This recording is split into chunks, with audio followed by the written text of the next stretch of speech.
नमस्कार बच्चों, कैसे हैं आप सब। आशा करती हूँ आप सभी अच्छे होंगे, स्वस्थ होंगे, खुश होंगे और अपनी पढ़ाई भी अच्छे से कर रहे होंगे। तो जैसा कि आप सभी जानते हैं, मैं हूँ आपकी हिंदी की अध्यापिका और मैं स्वागत करती हूँ आप सभी का आईसीटी वर्चुअल क्लासरूम में। और आज हम यहाँ पर एकत्रित हुए हैं पढ़ने के लिए क्लास 6 की हिंदी। क्लास 6 की हिंदी में हम पढ़ रहे हैं हमारी वसंत पाठ्य पुस्तिका भाग 1 का चैप्टर 5 पाठ 5, जिसका नाम है अक्षरों का महत्व। देखिए, क्लास 6 में आप पढ़ते हैं तो अभी तक आपको अक्षरों का महत्व काफी समझ में आ गया होगा कि अक्षर कितने ज्यादा जरूरी है हमारे लिए सीखने।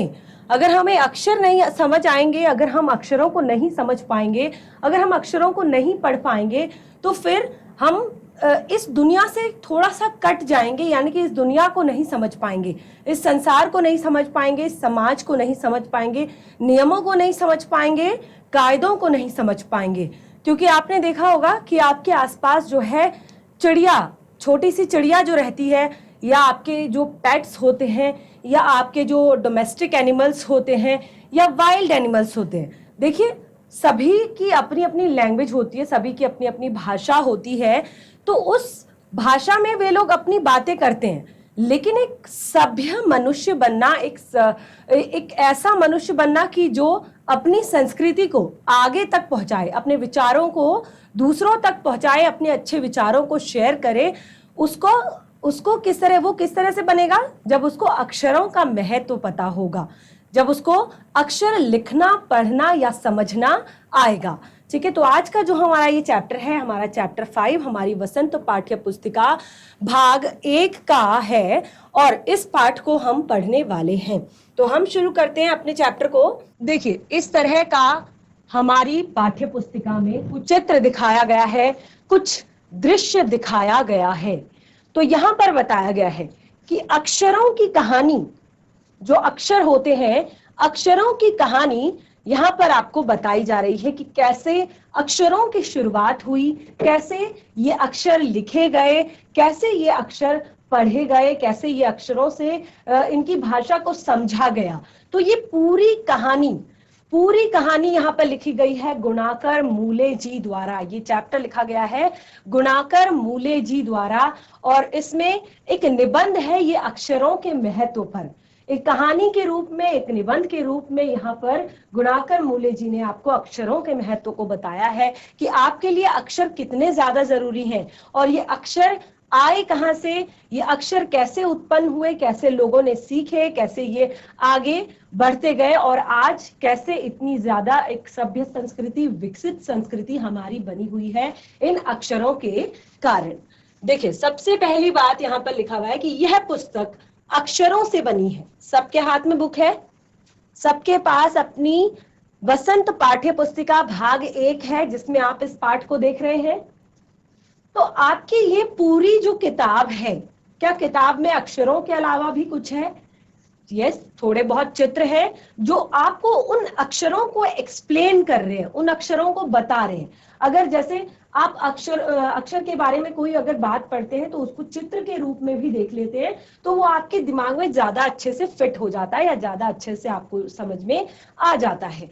तो पूरी की पूरी जो पुस्तक है वो अक्षरों से ही बनी है, उसमें और कुछ नहीं है। पूरी बुक जो है, चाहे आपकी मैथ्स की बुक हो, चाहे इंग्लिश की बुक हो, चाहे विज्ञान की बुक हो, चाहे हिंदी की बुक हो, चाहे सामाजिक आपकी जो बुक होती है एसएसटी की वो हो, पूरी जो बुक है वो किससे बनी होती है?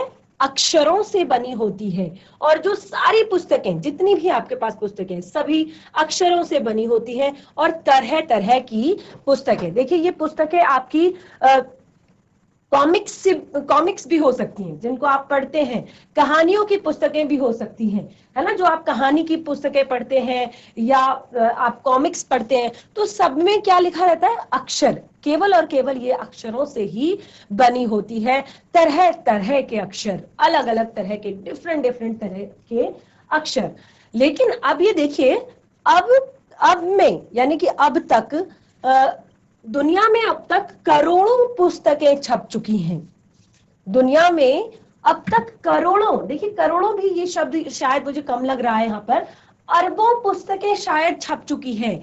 हर रोज हजारों पुस्तकें छपती हैं, रोज अलग अलग विषय पर पुस्तकें लिखी जाती हैं, अलग अलग टॉपिक्स पर पुस्तकें लिखी जाती हैं, और तरह तरह के हजारों अक्षरों में, हजारों की तादाद में रोज समाचार पत्र छपते हैं। आप देखते हैं सुबह सुबह जब आप उठते हैं तो सबसे पहले आपके घर में क्या आता है? न्यूज़पेपर, समाचार पत्र, और उसमें क्या होता है? हजारों अक्षर छपे होते हैं, तरह तरह के, अलग अलग तरह की आपके लिए इंफॉर्मेशन लेकर, आपके लिए न्यूज लेकर, ठीक है। इन सबके मूल में है अक्षर। देखिए ये इंफॉर्मेशन तो बाद में आती हैं, ठीक है, ये सूचनाएं तो बाद में आती है, लेकिन इनका मूल क्या है? ये सूचनाएं लिखी किससे गई है? ये सूचनाएं दी किससे जा रही हैं? अक्षरों के माध्यम से। अक्षरों के माध्यम से ये सूचनाएं आपको दी जा रही हैं।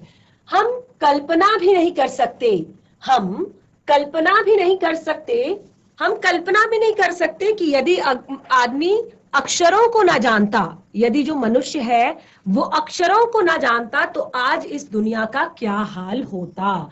अगर जो मनुष्य है वो अक्षरों के विषय में नहीं जानता, तो इस दुनिया का आज क्या हाल होता। तो ऐसी कल्पना कोई भी नहीं कर सकता कि यार बिना अक्षरों के ये दुनिया क्या होती। आप सोच सकते हैं? इमेजिन कीजिए एक सेकंड के लिए, इमेजिन कीजिए फटाफट कि अगर आपको बिल्कुल भी अक्षर ज्ञान ना होता, यदि आप बिल्कुल भी अक्षरों के विषय में ना जानते, तो क्या होता? कल्पना कीजिए एक सेकंड के लिए। देखिए हम सोच भी नहीं सकते, कल्पना भी हमसे नहीं हो पा रही है, हम इमेजिन ही नहीं कर पा रहे कि आखिर क्या होता कि हमें अक्षर ज्ञान ना होता।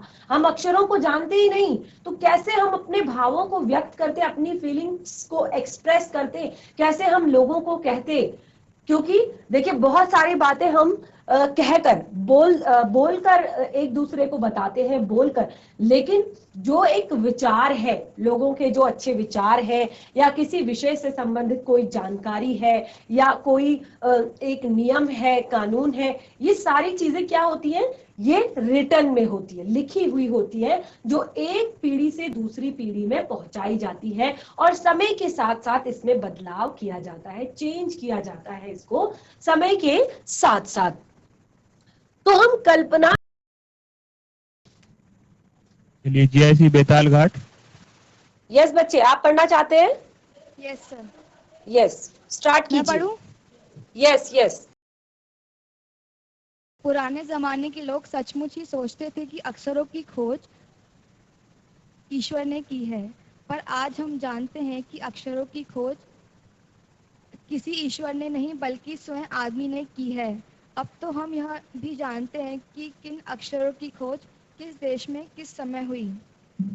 हमारी यह धरती लगभग 5 अरब साल पुरानी है।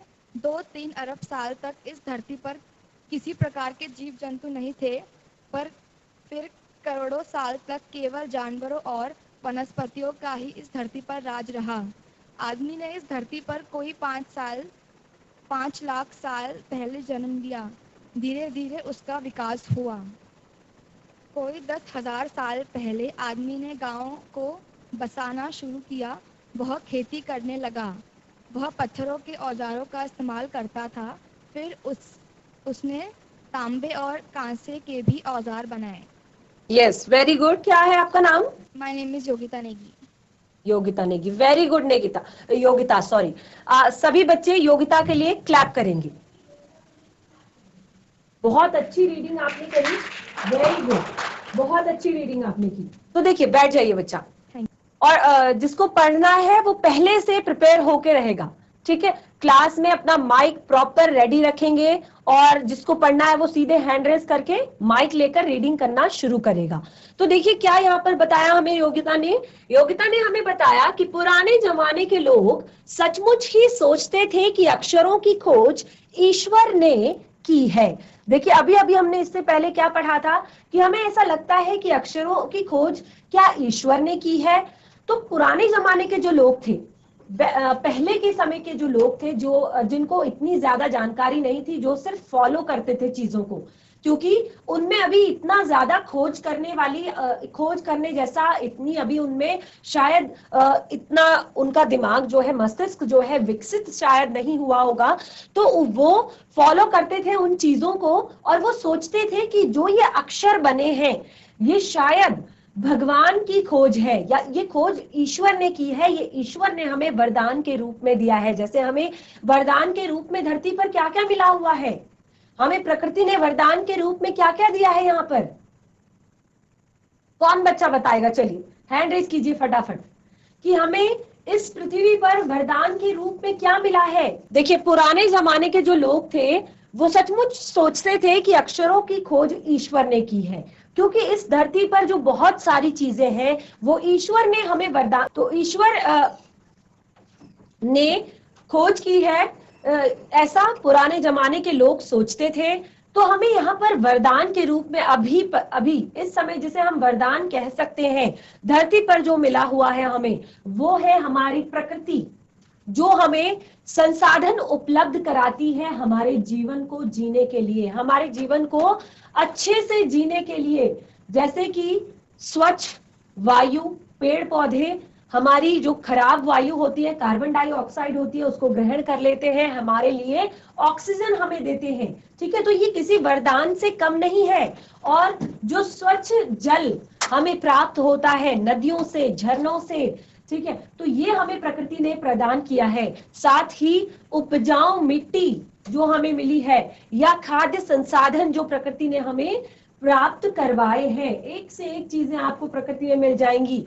अपने एक जो अनुकूलता के आधार पर, जैसे कि आप देखेंगे जहां का एनवायरनमेंट जैसा होगा वहां पे लोग उस तरह से सरवाइव करते हैं। जहां पर ठंड होती है तो वहां का जो एनवायरनमेंट है, वहां का जो एक लोगों का सरवाइव करने का तरीका है, जीवन जीने का तरीका है, वो बिल्कुल उसी तरह का होता है। उनका खाना भी उसी तरह का होता है, उनका रहन सहन उसी तरीके का होता है। जो बारिश से जुड़े हुए, जैसे असम, मेघालय, अरुणाचल, पांडुचेरी, जहां पर बहुत ज्यादा बारिश होती है, वहां के लोगों का रहन सहन, वहां के लोगों का खान पान बिल्कुल उस तरह का है। और जैसे जो सामान्य स्थानों पर रहते हैं जहां पर प्रॉपर बारिश होती है और धूप होती है, तो वहां के लोगों का रहन सहन वहां के लोगों के जैसा होता है। तो एक ये प्रकृति का ही हमें एक वरदान है, प्रकृति की ईश्वर के द्वारा की हुई एक बहुत बड़ी खोज है जो हमें भगवान ने दी हुई है।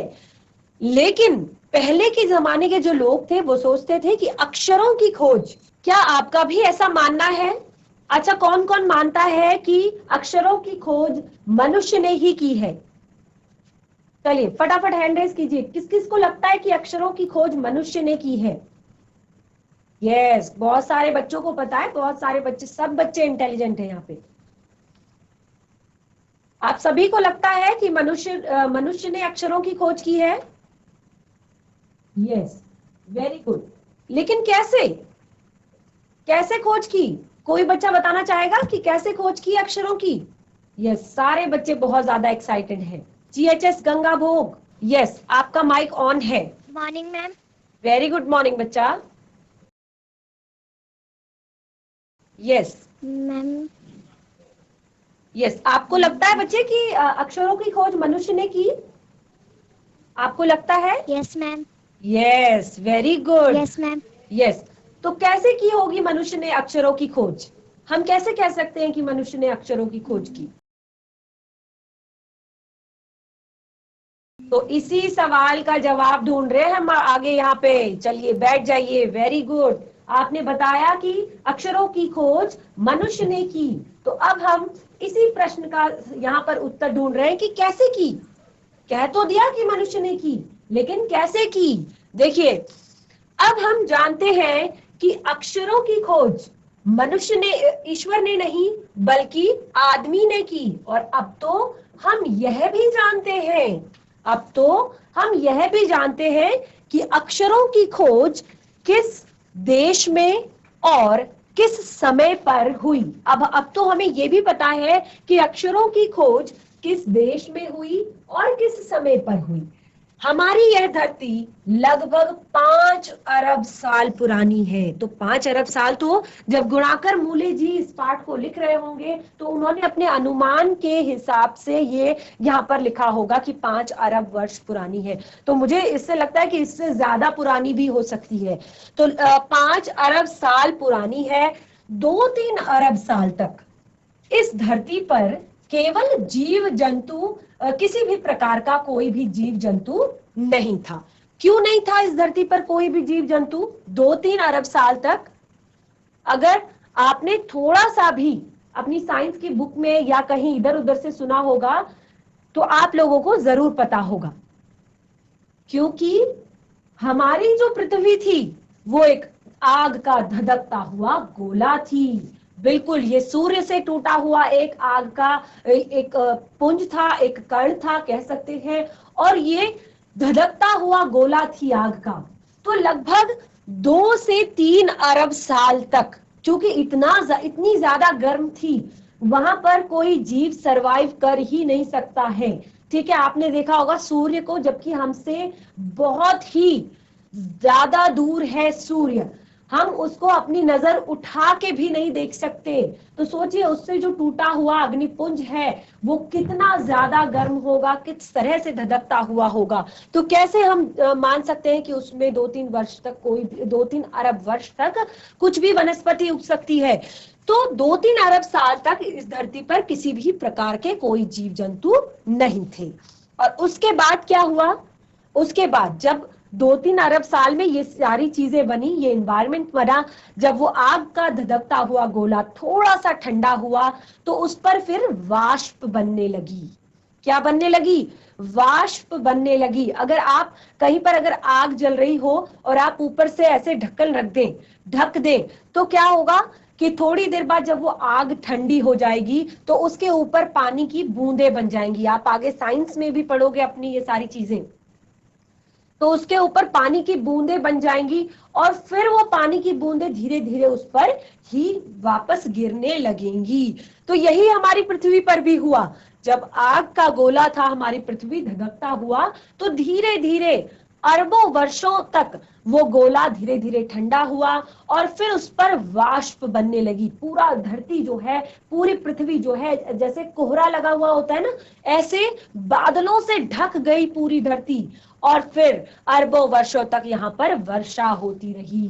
पूरी धरती जलमग्न हो गई, पूरी धरती पर पानी पानी हो गया। अभी भी हमारी जो धरती का 1/4 हिस्सा है वहां पर पूरा जल है ना। हमारी धरती पर केवल 1% जो है वो लैंड है, जमीन है, बाकी सब जल ही जल है। ये तो आपको पता होगा ना कि बहुत ज्यादा पानी हमारी धरती पर अभी भी है। तो क्या हुआ कि बहुत वर्षों तक यहाँ पर वर्षा होती रही और पूरी धरती जलमग्न हो गई। और धीरे धीरे जब वर्षा खत्म हुई, वर्षा बंद हुई, तो फिर वो जल कुछ समय बाद कहीं कहीं पर थोड़ा सा, क्योंकि ऊंची नीची जगह थी, ऊंचे नीचे स्थान थे, जल था, और जहां पर धरती थी थोड़ा सा मिट्टी थी, तो उन दोनों के, देखिए जहां पर आपने देखा होगा पेड़ पौधे कहां पर उगते हैं, जहां पर उन्हें कुछ ऐसी सर्वाइवल कंडीशंस मिलती है, जहां पर उन्हें अनुकूल परिस्थितियां मिलती है कि उन्हें प्रॉपर सनलाइट मिल रही है, उन्हें प्रॉपर एयर मिल रही है, उन्हें जल मिल रहा है, उन्हें खनिज लवण मिल रहे हैं धरती से। तो अब देखिए वो धरती जो थी उस समय पर, वहां पर थोड़ा बहुत हरियाली होने लगी, थोड़ा बहुत जो छोटे मोटे जीव जंतु है, बिल्कुल माइक्रोब्स जिन्हें कहते हैं, जिनको हम अपनी नग्न आंखों से नहीं देख सकते, ऐसे माइक्रोब्स उसमें उत्पन्न हुए। उसके बाद बड़े थोड़ा सा जो जल में रहने वाले जो जीव हैं वो यहाँ पर आए। उसके बाद जब पूरी पृथ्वी हरे भरे पेड़ पौधों से भर गई, घने जंगलों से भर गई, तो यहाँ पर आदि मानव का विकास हुआ। आप क्लास 6 की अपनी साइंस की बुक देखेंगे तो आपको इससे पहले भी शायद आपने पढ़ा होगा, लेकिन अभी आप क्लास 6 की जो साइंस की बुक देखेंगे उसमें ये सारी चीजें आपको दिखाई जाएंगी, बताई जाएंगी कि कैसे आदि मानव का विकास हुआ। ठीक है, तो जब 2-3 अरब साल तक इस धरती पर किसी भी प्रकार का कोई जीव जंतु नहीं था, फिर करोड़ों साल तक केवल जानवरों और वनस्पतियों का ही इस धरती पर राज्य रहा। तो जैसे कि मैंने आपको बताया कि जो पूरी जो पृथ्वी थी वो हरे भरे पेड़ पौधों से भर गई, और यहाँ पर पहले तो माइक्रोब्स, उसके बाद जो जलीय जीव होते हैं, उसके बाद जो जंगल में रहने वाले जो जानवर होते हैं, उनका यहाँ पर राज्य कई वर्षों तक रहा, कई अरब वर्षों तक रहा। उसके बाद आदमी ने इस धरती पर कई 5 लाख वर्ष पहले जन्म लिया। केवल यहाँ पर देखिए 5 लाख वर्ष पहले की बात यहाँ पर की है कि आदमी ने केवल 5 लाख वर्ष पहले इस धरती पर जन्म लिया, और धीरे धीरे फिर उसका विकास शुरू हुआ। तो कैसे जन्म लिया उसने? एक आदि मानव के रूप में जन्म लिया। इंटरेस्टिंग लगी होंगी जो भी बातें हमने अपनी धरती के बारे में यहाँ पर सुनी। तो कैसा लगा आपको आज का ये सेशन? अगर अच्छा लगा हो तो हैंड रेस करेंगे, हाथ खड़ा करेंगे। जो कुछ भी आज हमने यहाँ पर सीखा, अगर आप लोगों को अच्छा लगा तो हाथ खड़ा करेंगे। यस, वेरी गुड, सभी को अच्छा लगा। और मैं देख रही हूँ कि सारे बच्चे बहुत ज्यादा इंटरेस्ट से पढ़ रहे हैं, बहुत ज्यादा मजे से पढ़ रहे हैं। तो अपने इस सेशन को हम आगे कंटिन्यू करेंगे अपने नेक्स्ट सेशन में, क्योंकि हमारा टाइम यहीं पर समाप्त होता है। तो आप जितना भी आज यहाँ पर पढ़ा है, सभी के पास बुक्स है, सभी के पास किताबें हैं, किताब है हिंदी की सभी के पास, वसंत पाठ्य पुस्तिका भाग 1। जिस के पास है वो घर पर जाकर इस चैप्टर को पढ़ेगा, रिवाइज करेगा। फिर जो हमारा नेक्स्ट सेशन होगा उसमें फिर यहाँ पर रीडिंग भी की जाएगी बच्चों के द्वारा, और उसमें हम बहुत सारे चित्र भी आपको दिखाएंगे इस धरती से जुड़े हुए और आदि मानवों से जुड़े हुए। तो आज का सेशन हमारा यहीं पे समाप्त होता है। हम मिलेंगे अपने नेक्स्ट सेशन में, तब तक के लिए धन्यवाद। आपका दिन शुभ हो।